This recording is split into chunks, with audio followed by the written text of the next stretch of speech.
This week, we are going to begin the grammar and writing section of Unit 1.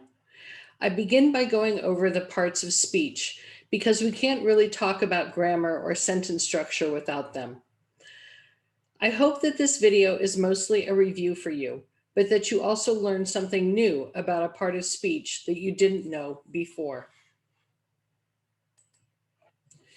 So in this video, I'm going to focus on the 4 parts of speech that you encounter when doing your vocabulary work: nouns, verbs, adjectives, and adverbs.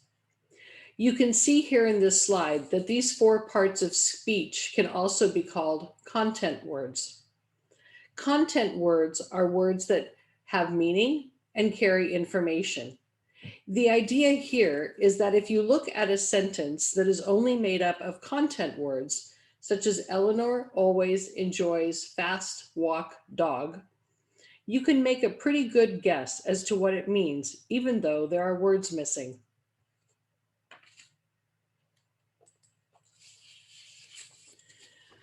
Function words, on the other hand, are the small words that are added to a sentence to make it grammatically correct and show relationships or connections between words or phrases, and they don't really have much meaning. So for example, if I gave you the words "a with her" as a sentence, you would have no idea what I meant. In fact, these are the words that are missing from the sentence about Eleanor. Eleanor always enjoys a fast walk with her dog. Function words are also divided into parts of speech, such as helping verbs, prepositions, articles, pronouns, and conjunctions, but they're not the focus of this video. Nouns are defined as words that name a person, place, thing, or idea. In this and the following 2 slides, you will see examples of each of these and will be asked to provide some examples of your own. So in this slide, we see 3 different types of nouns for people. The first, the rock, is a proper noun. My name, Siobhan McGregor Gordon, is a proper noun, and yours is too. Proper nouns are always capitalized. The second noun, boy, is a common noun. This just means that we don't capitalize the noun unless it's at the beginning of a sentence. These types of nouns for people often give us some information about a person's age. The third noun, teacher, is also a common noun. These types of nouns often give us information about someone's job or role, such as mother or teacher.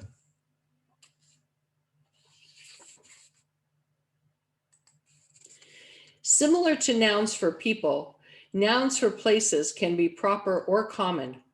The pictures on this slide can be identified either as proper nouns or common nouns. So specifically here we have Canada, and it's capitalized, it's this country, but we could also just say a country. Greenland, United States, Canada, and Iceland. Those are all countries, small c. Here we have a picture of the Golden Gate Bridge. That's capitalized because it's the name of the specific bridge. But we could just also say that it's a bridge, one of many here in California. And finally, we have here a picture of the Rincon Valley Library. There are many libraries in Santa Rosa. If you're going to use the specific name of a library, you want to capitalize it. Or you can just use the small "a library" down the street from me. Some places don't have proper names, such as the room in your house or apartment.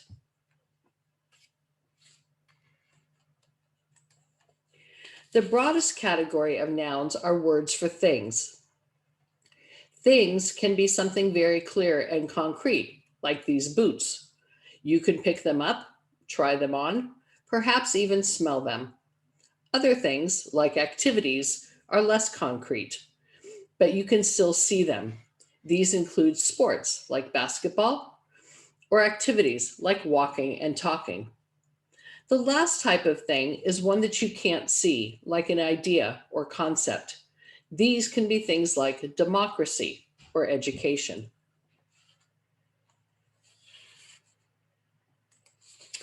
We're moving on to verbs now. There are two kinds of verbs, action and stative.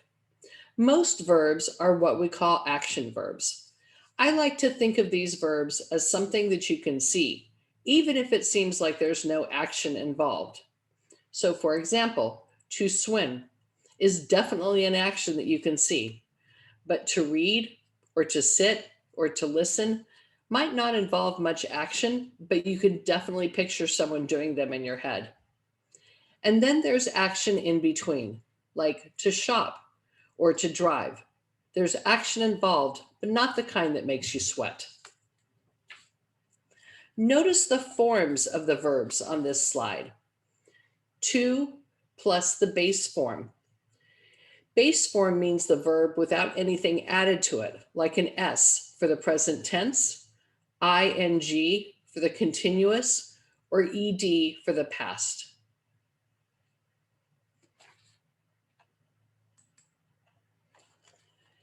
There are fewer stative verbs, but in my opinion, they're kind of hard to identify, so it helps to divide them into 4 categories.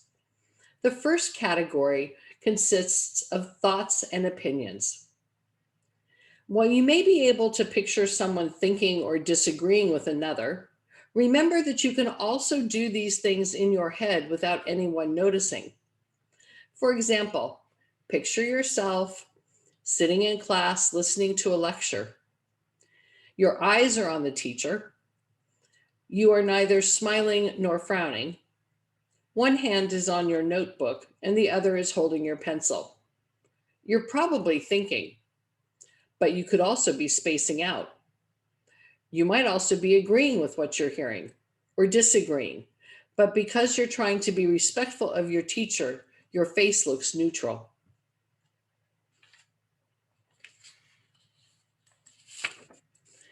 The second category of stative verbs is related to feelings and emotions. Again, we might be able to come up with pictures for feelings and emotions in our heads, but remember that people often hide their feelings or their body language can be misinterpreted. It's possible that someone in the picture I chose for love actually doesn't like the other one. And in the picture I chose for to worry, it's possible that she's actually grieving for someone or something she lost instead of worrying.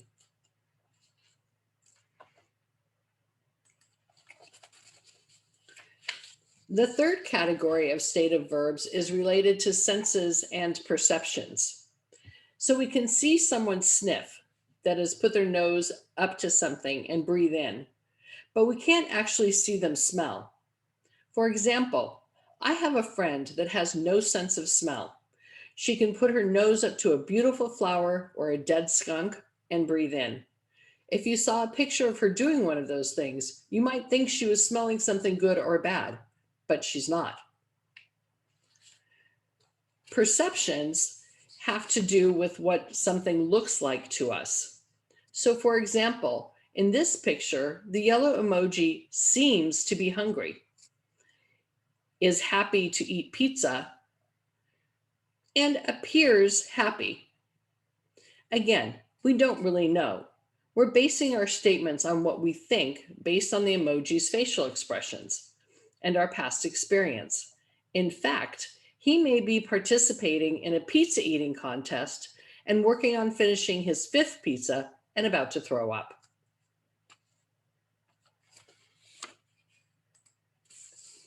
The last set of stative verbs have to do with possession and measurement.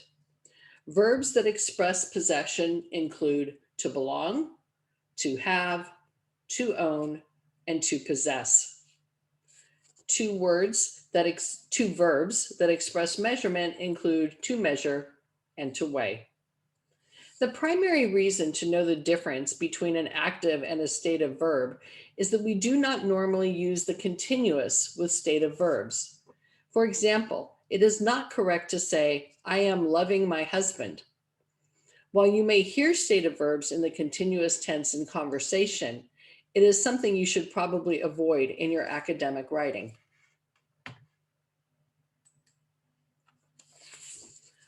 Now we're going to move on to adjectives. And adjectives describe a noun or a pronoun. And they do so in many different ways. And we have some examples of them for you on this slide. So adjectives can modify a noun by stating the number of something, 1 or 15.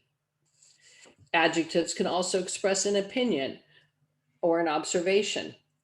In this case, I think this big dog is handsome and the puppies are cute. But someone else might see the big dog as gross and the puppies as dumb. Adjectives can also describe the size of something, such as enormous or small. They can also describe the physical quality of something. In this case, the big dog is hairy and the puppies are soft. Adjectives can also describe the age of something, as in old or young. And finally, adjectives can modify a noun by identifying its color, black, or colors.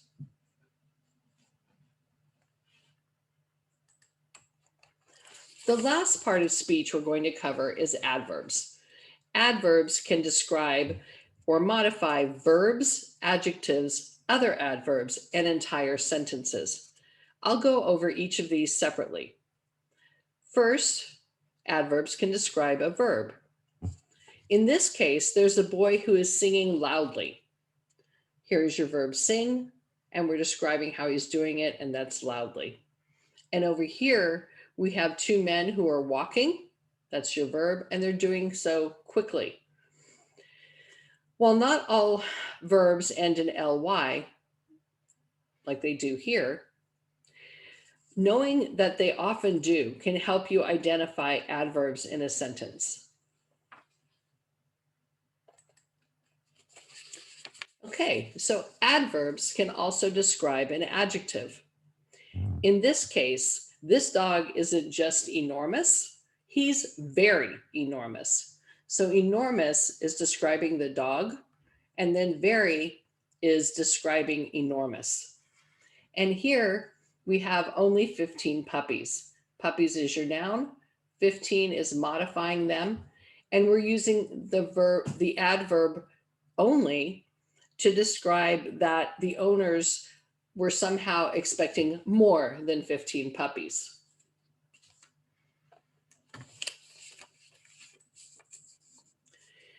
Adverbs can also modify or describe other adverbs.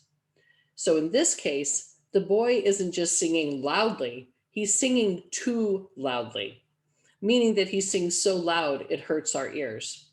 So sing is your verb. He's doing it loudly and then too loudly so that it hurts. And over here, we have the man, he is walking so quickly, and he is walking so quickly that he's probably going to win this foot race. So walks is your verb, quickly is describing how he's walking, and then so is modifying quickly. And finally, there are adverbs that we use to modify entire sentences or ideas. In this case, the fact that the boy sings too loudly and off key is unfortunate for him and us. And over here, the owners are hoping that they're going to find good homes for all 15 puppies. And so we can begin each sentence with the adverb, hopefully, here with a comma, and then unfortunately with a comma after it as well. And notice again that these two adverbs end in ly. Next, we will apply our knowledge of parts of speech to examine English sentence structure and word order.